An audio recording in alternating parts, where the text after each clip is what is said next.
আজকের এই ভিডিওতে আমরা মাধ্যমিকের অঙ্ক সিলেবাস নিয়ে আলোচনা করব। কীরকম প্রশ্ন প্যাটার্ন থাকবে এবং কত নাম্বার কোন কোন অধ্যায় থেকে থাকছে সে নিয়ে আমরা আজকে এই ভিডিওতে আলোচনা করব।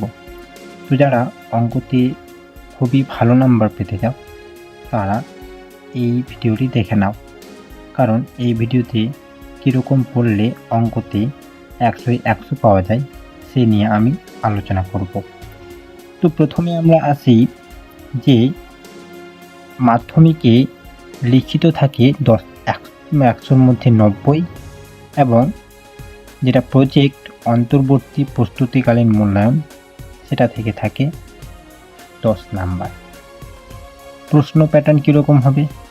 প্রথমে থাকবে বহু পছন্দ ভিত্তিক প্রশ্ন, অর্থাৎ যেগুলোকে আমরা এমসিকিউ হিসেবে জানি সেগুলো থাকবে 6টা, এবং অতি সংক্ষিপ্ত উত্তরভিত্তিক প্রশ্ন যেগুলো 1 নাম্বারের থাকবে এমসিকিউ ছাড়াও।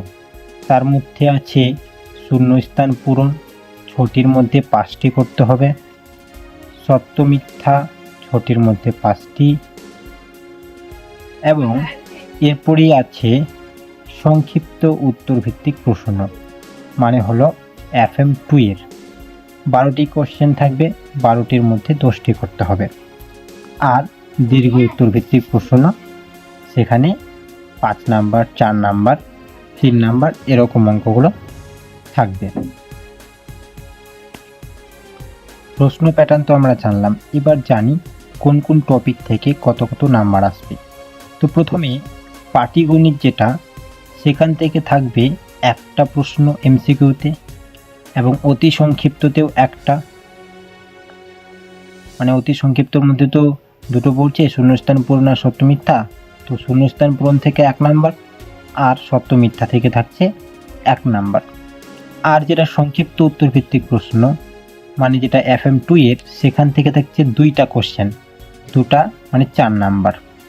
আর দীর্ঘ উত্তরভিত্তিক প্রশ্ন থেকেও থাকছে 1টা কোশ্চেন। এবার নেক্সট পার্ট হচ্ছে বীজগণিত।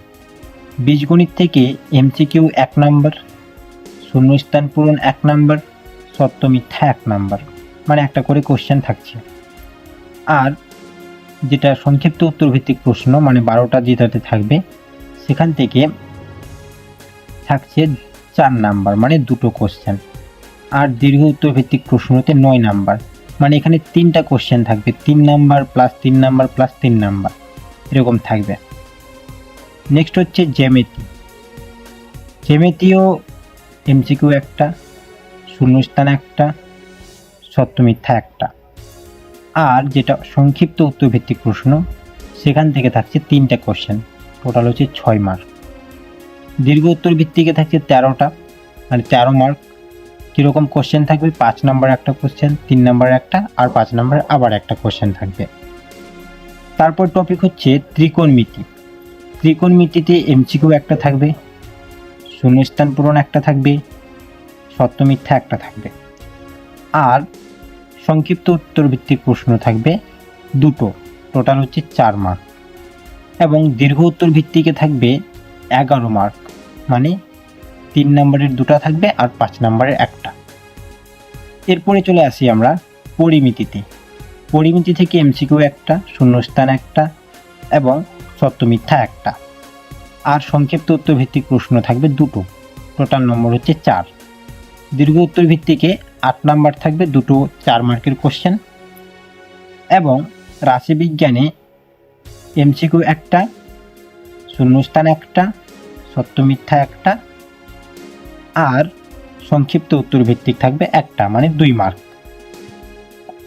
আর বড় কোশ্চেন যেগুলো দীর্ঘ উত্তরভিত্তিক প্রশ্ন, এখান থেকেও থাকবে 2টো, টোটাল হচ্ছে 8 মার্ক, মানে 4 করে। দেখো, এমসিকিউ থেকে 6 মার্ক, শূন্যস্থান থেকে 5, আর সত্য মিথ্যা থেকে 5, মানে তো 6টা কোশ্চেনের মধ্যে 5টা করতে হবে না, এটা তো 6টার মধ্যে 5টা, তাহলে 5 করে। এবং সংক্ষিপ্ত উত্তরভিত্তিক 12টা কোশ্চেন থাকবে, 10টা করতে হবে, 20 মার্ক। আর দীর্ঘ উত্তরভিত্তিকে থাকছে 54, টোটাল হচ্ছে 90 মার্ক লিখিত। এবং বলে দিয়েছি যে প্রজেক্ট থাকছে 10 নম্বর। এইবারে আমরা দেখে নিই যে টপিকগুলো আছে পাটিগণিত, বীজগণিত, জ্যামিতি, ত্রিকোণমিতি, পরিমিতি এবং রাশিবিজ্ঞান, এদের মধ্যে কি কি অধ্যায় আছে।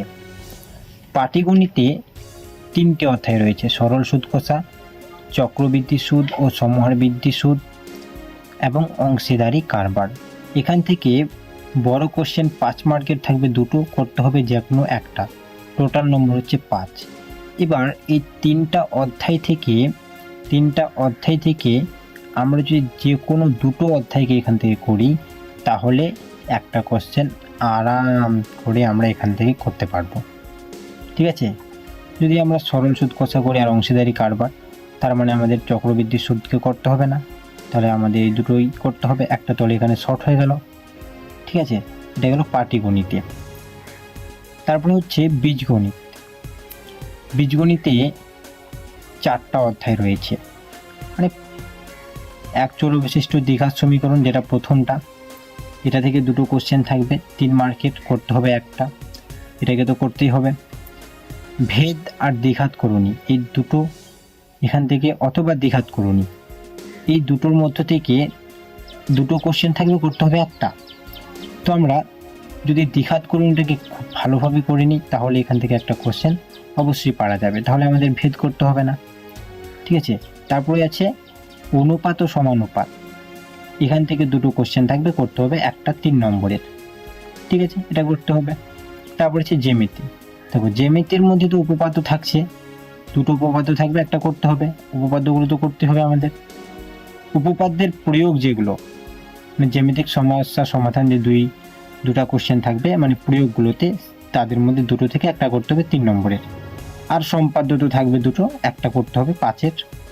তাহলে এখান থেকে উপপাদ্য আর সম্পাদ্য এটুকু কমন একদম পাওয়াই যায়, শুধু একটু সমস্যা হয়ে যায় প্রয়োগটাতে, প্রয়োগটাও কোনোবার কমন চলেই আসে, অতটাও হার্ড থাকে না, তাহলে এখান থেকেও হয়ে গেল।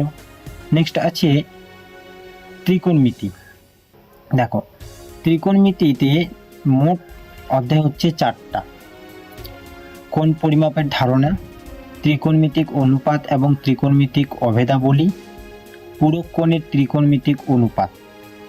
আর 4 নম্বর অধ্যায় হচ্ছে ত্রিকোণমিতিক অনুপাতের প্রয়োগ, যেগুলো উচ্চতা দূরত্ব নির্ণয় করতে দেয় সেইগুলো থেকে।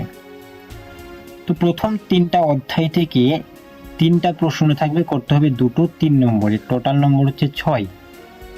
তার মানে কি এখান থেকে যদি যে কোনো দুটো অধ্যায়কে করি ভালো করে, তাহলে অবশ্যই দুটো কোশ্চেন পারা যাবে এখান থেকে।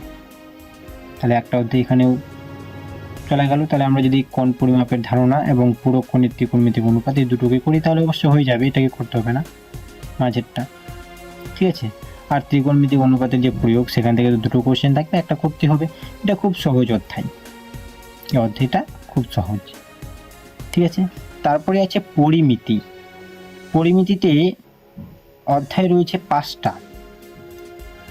এই যে 5টা অধ্যায় রয়েছে, 5টা অধ্যায় থেকে 3টা প্রশ্ন থাকবে, দুটো করতে হবে 4 নম্বরের, টোটাল নম্বর হচ্ছে 8। আয়তঘন, লম্ব বৃত্তাকার শঙ্কু, গোলক, লম্ব বৃত্তাকার চং এবং বিভিন্ন ঘনবস্তু সংক্রান্ত সমস্যা। কোশ্চেন থাকছে 3টা, অধ্যায় হচ্ছে 5টা। তো আমরা এখান থেকে যদি 4টা অধ্যায় করেই নিই তাহলে অবশ্যই 3টার মধ্যে দুটো যে কোনো পেয়ে যাব কমন। ঠিক আছে, তাহলে আমরা যদি দেখো 3টা কি হয়, এই 3টা থেকে দিবে, আয়তঘন, লম্ব বৃত্তাকার চং, গোলক থেকে। হয়তো আয়তঘন দিল না, এই 3টা থেকে দিচ্ছে, তার মানে আমাদের তো দুটো পেয়ে যাচ্ছে, এই বিভিন্ন ঘনবস্তু সংক্রান্ত সমস্যা বাদ দিয়ে দেবো।